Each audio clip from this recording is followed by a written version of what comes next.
Hi guys, আমি আপনাদের তিতলি। তো আজকে বহু দিনের পরে আবার একটা এলাম ভিডিও নিয়ে।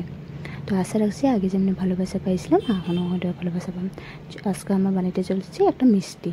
তার জন্য লাগছে পনির, এলাচি, তারপরে চিনি।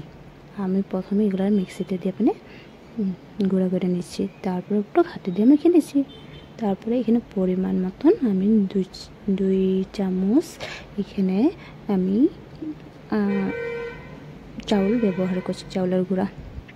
তোমরা চাইলে এখানে সুজিও ইস্তেমাল করতে পারো, কিন্তু দুটোর টেস্টটা একই আহে। সুজি লো ইয়া চাউলের গুঁড়া নাও। তারপরে আমি যখন মাখা হয়েছিল আমি 20 মিনিটের জন্য রেস্ট দিছি। তো 20 মিনিটের যখন রেস্ট দেওয়ার পরে একটা মাটির পাত্র লেছি, পাত্রটা মরে আমি একটু ঘি মেখে নিয়েছি।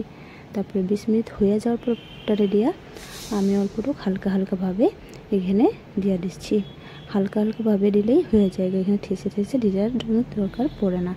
তারপরে আরেকটা পাটি মরে আমি কী করছি, অল্পটুকু দুধে মরে কেসার দিয়ে আপনি রাখছি। অল্প টাইম রাখার পরে এটা যখন কাপড়টা ভরানি হয়ে গেছে এর উপর দিয়ে তারপরে আমি ফুল পেপার দিয়ে আমি এটারে বন্ধ করে নিছি। তারপরে আমি চোখাতে একটা গ্যাস কড়াই বহাইছি। কড়াই বহায়া 5 মিনিটের জন্য এটার আমি হিট করছি। হিট করার পরে 5 মিনিট হয়ে যাওয়ার পরে এটারে আমি দিয়ে দিচ্ছি। এটারে দেওয়ার পরে বেশি টাইম রাখতে লাগে না, বাস 15 মিনিট ভাপে দিলেই হয়ে যায়গা। তারপরে মিষ্টি রেডি আঙ্গো। তো খাও পিও। তারপরে আরেকটা কথা, যখনকা আমি গ্যাসটা মরে কড়াইটা বসাইছি না, ওর মরে না একটা টিস্যু পেপারও দিছি। তোমরাও এটা মানে টিস্যু পেপারটা দেওয়া জরুরি হয়, কারণ এটা মাটির পাত্র থাকে না, তো ফেটে যাওয়ার একটা ভয় থাকে। তো এর জন্য যে একটা টিস্যু পেপার দেওয়া জরুরি। আরও হ্যাঁ, যখনকা ভাপে দেবা না, এর জন্য মাটির পাত্র লওয়াটাই মানে ভালো হয়। এখানে স্টিলের বা কাচের হোক তো ভালো হয় না, তার জন্য তোমরা ব্যবহার করবা মাটিরই।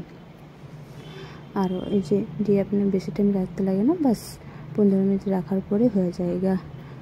15 মিনিট হিটে দেওয়ার পরে ভালো করে রাখা আর টেস্টি মিষ্টি রেডি। বেশি সময়ও প্রয়োজন লাগে না আর বেশি খরচও না, হালকা খরচে ভালো মিষ্টি একদম ঘরে বয়া দোকানের স্টাইলে মিষ্টি রেডি।